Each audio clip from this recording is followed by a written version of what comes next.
Diventato un nuovo oste, Ti accolgo la piacerebbe? gente. Sì, a me piace molto.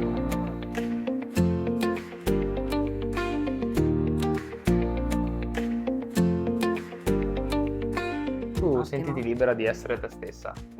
Rachele? Ciao Patavini, l'estate è finita, settembre è arrivato. Adesso vi porto nella succursale della storica e tradizionale osteria ai Scarponi. A pochi passi siamo al Bistrò ai Scarponi, dove c'è un'attenta selezione e ricerca delle materie prime per un aperitivo o una cena che adesso andremo ad assaggiare assieme. Andiamo! Ragazzi, vi presento Sonia, che è l'ideatrice titolare, colei che prepara tutto, no, non è vero, c'ha l'aiutanti, del Bistrò ai Scarponi. Che devo Ecco, guardare però. un po' qua, un po' là. Ok. Rachele?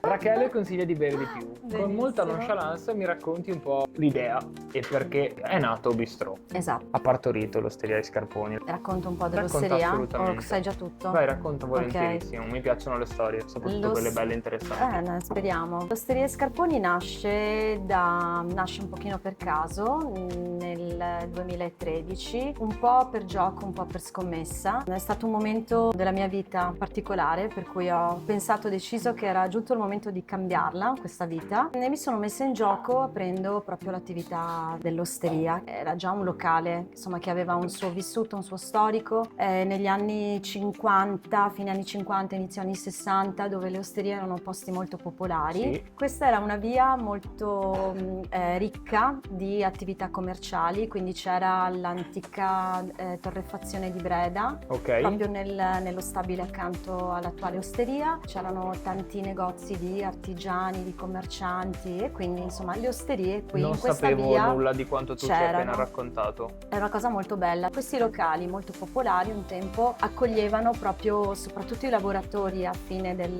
loro turno turni. di servizio, che andavano lì e cercavano un po' Di riprendersi dalla Esatto, giornata di lavoro. Esatto. Il nome ai Scarponi, credo, questa è una mia licenza poetica, derivi proprio da quello, perché arrivavano i lavoratori e quindi erano questo. le Adesso, osterie. anche se non con gli scarponi, Mm? hai la gente che ti arriva in bistrò per coccolarsi. Sì, l'idea da 5 mesi a questa parte è stata quella di provare ancora a rimettersi in gioco. Infatti volevo dirtelo, io hai deciso di cambiare nuovamente Esatto, vita. perché bisogna ogni tanto darsi un po' di verve Giusto. e ripartire, e quindi abbiamo pensato a rimetterci in gioco con questo locale, quindi è sempre un modo anche per dare Dar delle nuova vita. possibilità, dare nuova vita a delle attività che già c'erano, che Certo. già ci sono, insomma. Il concept è quello di creare un posto informale dove venire magari o prima o anche dopo la cena dell'osteria, o anche proprio anche venire prima a e fermarsi a cenare. cena, Esatto, certo. esatto, assolutamente. Quindi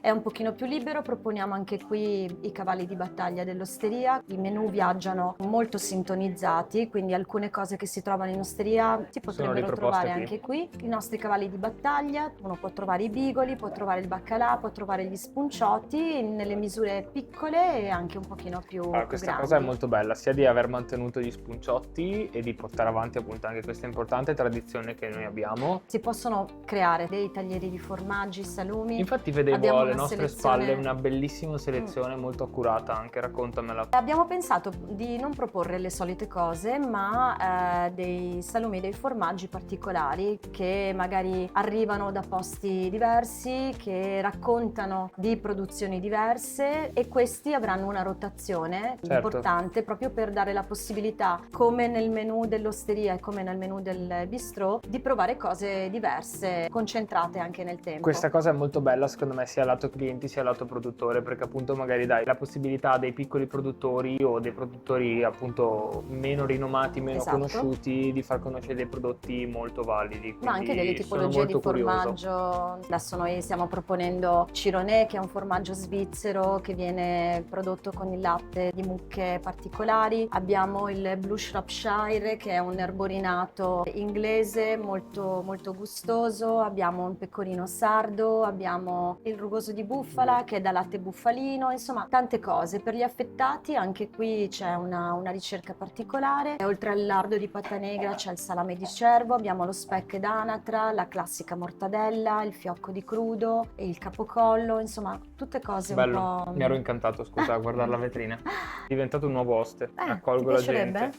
Sì, a me piace molto. Beh, l'accoglienza è un bel mestiere, secondo me, sono che non d'accordo in con tanti te. sanno fare, secondo me, che in pochi scelgono, forse, però poi non dilunghiamoci troppo, secondo me. Però ci siamo spostati, abbiamo cambiato location perché dobbiamo raccontare anche un po' la filosofia del bere che avete. Certo, un po' come in Io osteria intanto c'è un'attenta approfitto. selezione dei vini, perché quello che vorremmo provare e continuare a fare anche qui è di dare spazio ai piccoli produttori, ora che siano locali, quindi c'è sempre un po' un'esaltazione del nostro territorio, quindi dei Dei Colli Ugani Colli in certo. primis. Cerchiamo anche di proporre delle chicche enologiche che arrivano un pochino da fuori, però è sempre un prodotto molto, molto ricercato e Sono in questa d'accordo. cosa credo, mi piace, mi Fai diverte bene. molto Ed è importante. e mi piace poi anche raccontarla ai clienti che vengono qui. Poi abbiamo la parte dei cocktail, quindi c'è anche qui una cocktail list che stiamo proponendo da quando abbiamo aperto. Tra questi spicca il padovano come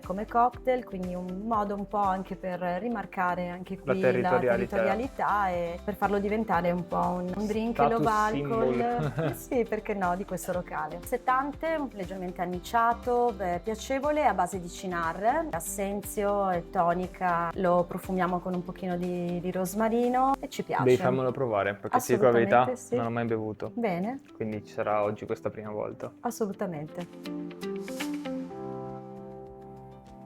Questa crema di fagioli è stratosferica. Non in maniera troppo spinta, ma ricorda la pasta ai fagioli, quindi la tradizione c'è. Molto fresco, molto gustoso e anche allo stesso tempo leggero come cocktail, come drink, quindi ci sta un sacco. Brindisi. Ti ho parlato poco di quello che abbiamo mangiato, ma mi sono piaciute moltissimo la polpetta di gallina e i vari cicchetti che abbiamo mangiato, anche il crostino col baccalà, quello burro alici era molto buono e in generale ci sono piaciuti veramente tutti gli spunciotti. Un'altra cosa che mi è piaciuta moltissimo è il banco a vista di affettati e formaggi che personalmente mi piace molto vedere quando entro in un locale e anche l'accurata selezione che hanno di materia prima anche dal punto di vista del beverage. Bene, vi saluto, alla prossima, ciao!